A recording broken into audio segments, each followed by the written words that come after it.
शुरुआत मैं इस शब्दों से करना चाहूंगा, इस वाक्य से करना चाहूंगा कि वह क्या है जो हमें अन्य जीवों से भिन्न बनाता है। वह क्या है जिसके कारण से हम बड़े गर्व के साथ कहते हैं कि इस धरती का सबसे बुद्धिमान, सबसे विवेकशील जीव है तो वह मनुष्य है। वह क्या है जो हमें इस तरह प्रेरित करता है कि हम कुछ नया कर सकें। वह क्या है जो इस बात का अन्वेषण करता है कि हम अपने जीवन में बेहतरी ला सकें। वह क्या है जो हमें इस तरफ प्रेरित करता है कि हम दुनिया को और बेहतर कैसे बना सकें।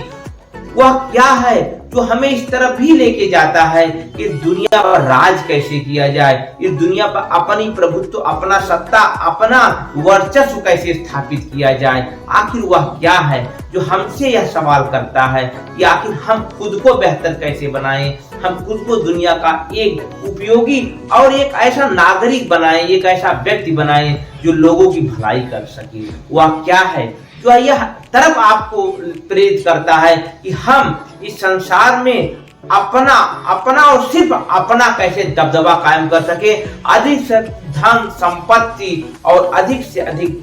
धन अर्जन करके अपने आप को अमिट और विस्तारित कर सके। आखिर वह क्या है? जवाब है वह क्या है, प्रश्न है वह क्या है, शब्द है वह क्या है। मेरी बातें कुछ उलझी सुलझी सी लग रही होगी, लेकिन वह प्रश्न है, वह सवाल है, वह सवाल पूछने की इंसान की ताकत है जो यह तरफ हमें लेके जाती है कि इस प्रकृति कैसी है, यह संसार कैसा है और ईश्वर क्या है, आध्यात्म क्या है, धर्म क्या है, अपना कौन है, पराया कौन है। यह प्रश्न ही है जो हमें अन्य जातियों से, अन्य जीवों से बिल्कुल भिन्न रखते हैं और हमारी प्रगति को उत्तरोत्तर चरमोत्कर्ष की तरफ लेकर के बढ़ते हैं। इन्हीं बातों के साथ स्वागत, अभिनंदन, आभार स्वीकार करिए अपने दोस्त रसल रघुवंशी का नमस्कार। ये प्रश्न इतने चुटीले होते हैं, इतने कटीले होते हैं, इतने चुटकीले होते हैं कि लोगों के जीवन में परिवर्तन भी लाते हैं और लोगों के जीवन की अंत का कारण भी बनते हैं। जैसे कि आप लोगों ने पढ़ा होगा, जानते होंगे कि सुकरात ने प्रश्नावली शैली का विकास किया, प्रश्नोत्तरी शैली का उन्होंने प्रादुर्भाव किया और उनके प्रश्न समय के साथ बदलते बदलते इतने ज्यादा सख्त और इतने ज्यादा सटीक, इतने ज्यादा स्वाभिमान और इतने ज्यादा सही होने लगे कि सबको बर्दाश्त कर पाना, सबको संभाल पाना मुश्किल होता गया और उसका परिणाम हुआ कि सुकरात को मृत्यु दंड दिया गया। यही वह प्रश्न थे जिसने गैलीलियो को सजा दिलवाई, यही वह प्रश्न थे जिसने समय के साथ अनंत लोगों को, चाहे वो भगत सिंह रहे हों, चाहे सुभाष चंद्र बोस रहे हों, चाहे लोकमान्य तिलक रहे हों, या फिर हम वैश्विक स्तर पर देखें, चाहे मार्टिन लूथर किंग रहे हों, चाहे जॉर्ज वाशिंगटन रहे हों, चाहे अब्राहम लिंकन रहे हों, सबके लिए एक समस्या और एक समाधान का जरिया बनकर के सामने आई। तो प्रश्नों की दुनिया में आप जब प्रश्न पूछते हैं तो सामने वाले से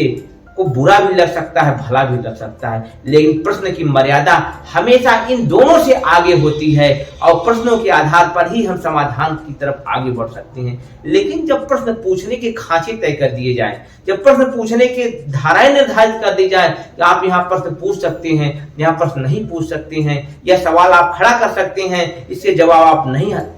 हासिल कर सकते हैं, तब समस्या शुरू हो जाती है। और यह समस्या आज की नहीं है, 21वीं सदी की नहीं है, यह समस्या मानव जीवन के इतिहास से प्रारंभ होती है। चाहे ईसा मसीह को सवालों के कारण सूली पर चढ़ा दिया गया हो, चाहे ऐसे ही बहुत सारे लोगों की अपने जीवन की आहुति देनी पड़ रही हो। वर्तमान में यदि मैं इन प्रश्नों को लेकर के आगे बढ़ूं तो एक ऐसे शख्स को भी अपने जीवन की तिलांजलि देनी पड़ी हो जिसने रूस के डिक्टेटर कहे जा रहे, रूस के प्रभुत्वशाली शासन तंत्र के शीर्ष पर बैठे व्यक्ति व्लादिमीर पुतिन से सवाल किया। मैं बात कर रहा हूं एलेक्स नावल्नी की, जिन्हें 16 फरवरी को अपने जीवन से मुक्ति प्राप्त करनी पड़ी, या उनकी हत्या हुई, या उन्हें मारा गया, या उनकी नेचुरल डेथ हुई, जो भी हुआ, लेकिन उसके पीछे सवालों की दुनिया ने उनका पीछा नहीं छोड़ा और इन सवालों का जवाब तो उन्हें नहीं मिला, लेकिन अपने जीवन लीला समाप्त अवश्य कर बैठे। हमें समझना होगा कि मानव इतिहास में सवालों से यदि हम बचने लगे,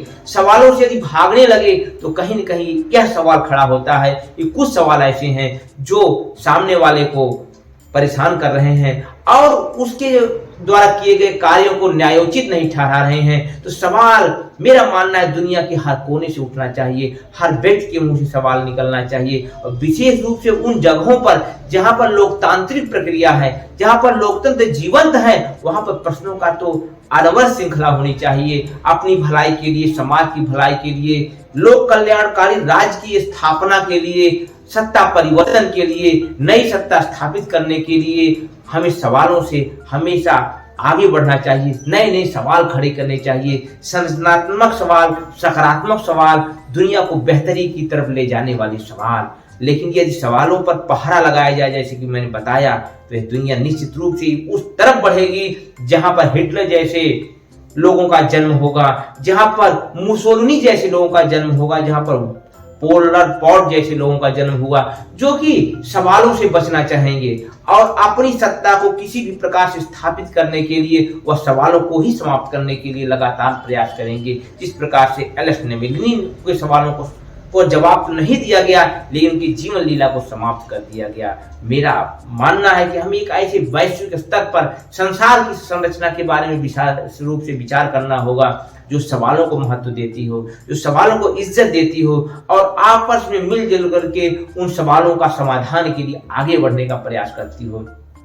हम भी एक ऐसे लोकतंत्र में जी रहे हैं, हमारे देश की भी प्रक्रिया लोकतांत्रिक है, लेकिन जब यहाँ पर भी सवालों को बाधित किया जाएगा तो निश्चित रूप से और लोकतंत्र इस व्यवस्था में परिवर्तित हो जाएगा कि हम एक आम नागरिक से घट करके एक प्रजा के रूप में अपने आप को स्थापित कर लेंगे, जहां पर राजा द्वारा दिए गए आदेश, राजा द्वारा बनाए गए नियम अंतिम और आपके लिए बाध्यकारी होंगे और सवाल पूछना तो हमेशा के लिए कठिन होता जाएगा। तो हमें भी ऐसे देश के निर्माण में उत्तरोत्तर प्रयास करना होगा। और रही लोकतंत्र की बात, तो लोकतंत्र लोकतांत्रिक लोगों के मान मर्यादा और उनके सम्मान को निर्धारित करता है, आम आदमी की जागरूकता से चलता है, एक एक व्यक्ति के कल्याण से चलता है, कुछ लोगों की ताकतों के बल पर नहीं चलता है। यदि पूरी ताकत तो कुछ लोगों में केंद्रित कर दिया जाए और सारी सूचनाओं को उनके द्वारा बाधित कर दिया जाए और उन ही सूचनाओं को लोगों तक पहुंचने दिया जाए जो शासन सत्ता के अनुकूल हो, तो आपके सवालों का दायरा घटता जाएगा, आपके सवाल पूछने की क्षमता घटती जाएगी और आप थोड़े से सवालों में या सरकार द्वारा या सत्ता तंत्र द्वारा निर्धारित किए गए सवालों में भी उलझ करके रह जाएंगे। आप अपनी बेहतरी के बारे में नहीं सोच पाएंगे, आप सवाल नहीं कर पाएंगे कि हमारी आने वाली पीढ़ियों की शिक्षा और स्वास्थ्य पर सरकारें क्या ध्यान दे रही हैं। आप यह भी लोगों से पूछने के लिए पीछे हट जाएंगे कि आखिर आप एक नागरिक रूप में इस देश के असली मालिक हैं, तो मालिक अपने द्वारा चुने गए सेवकों से क्या सवाल करता है, उनसे क्या जवाब हासिल करना चाहता है, यह भी आप भूल जाएंगे। आज की इस वीडियो का एक मात्र उद्देश्य था कि आपके सवालों को महत्व दिया जाए, आपके सवालों को इज्जत दी जाए, आपके सवालों के जवाब का ईमानदारी से प्रयास किया जाए। और आप जानते हैं, जब तक यह सवाल रहेंगे तब तक यह धरती रहेगी और तब तक मानवता रहेगी, और मानवता लगातार तभी फलीभूत हो सकती है जब ये सवाल उसमें खाद, बीज और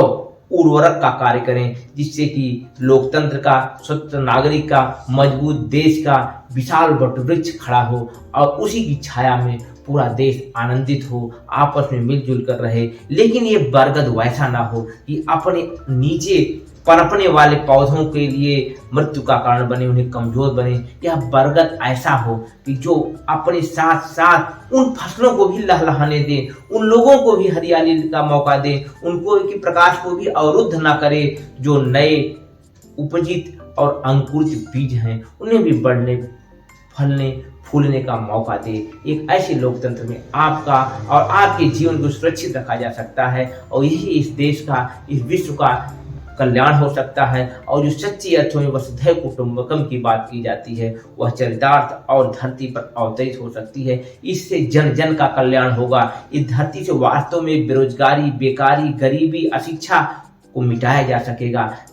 आज के समय में मात्र 1 से 2% लोगों के पास पूरी दुनिया की ताकत है, पूरी दुनिया का होल्ड है, चाहे वह मिलिट्री पावर हो, चाहे वह डिसीजन का पावर हो, चाहे वह डिसीजन को अप्लाई करने का पावर हो। कुछ लोगों के हाथ में पूरे संसार की कमांड है और ये कुछ लोग अपने वर्चस्व के लिए इस देश को, इस दुनिया को बांट करके खुद को राज करने में विश्वास रखते हैं, आपस में टकराते हैं, विभिन्न छोटे छोटे मुद्दों के लिए लड़ते हैं और मरते हैं नागरिक, हमारे आप जैसे आम नागरिक, चाहे वह यूक्रेन का नागरिक हो, चाहे रूस का नागरिक हो, चाहे वह गजा का नागरिक हो, चाहे इजराइल का नागरिक हो, व चाहे भारत में कश्मीर का नागरिक हो, चाहे भारत के अन्य क्षेत्रों पर रहने वाला नागरिक हो, या दुनिया के किसी भी कोने में फैले हुए इस्लामी देशों के नागरिक हों, जो अपनी आज़ादी के लिए आज भी संघर्ष कर रहे हैं, जो उनकी नागरिक आज़ादी है, या फिर धार्मिक गुलामी हो, जैसे कि एक समय में रोमन साम्राज्य में ईसाइयों के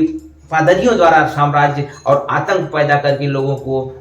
आज़ादी को बाधित किया गया। हमें इनका जवाब के रूप में एकजुट होना होगा। हमें छोटे छोटे निजी लाभों से उठ करके वैश्विक लाभों की बात में सोचना होगा। ऐसी मेरी उम्मीद है, मेरी बातें आपके समझ में आए होगा। विदा लेता हूँ इस उम्मीद के साथ कि जल्द ही आप लोगों से फिर मुलाकात होगी। तब तक अपने अपनों का ध्यान रखें, अपने प्रश्नों को साकार करें, अपने प्रश्नों को रूप रंग और आकार दें, रंग बिरंगे प्रश्नों के साथ अपने जीवन को भी रंग बिरंगा बनाएं। नमस्कार, धन्यवाद।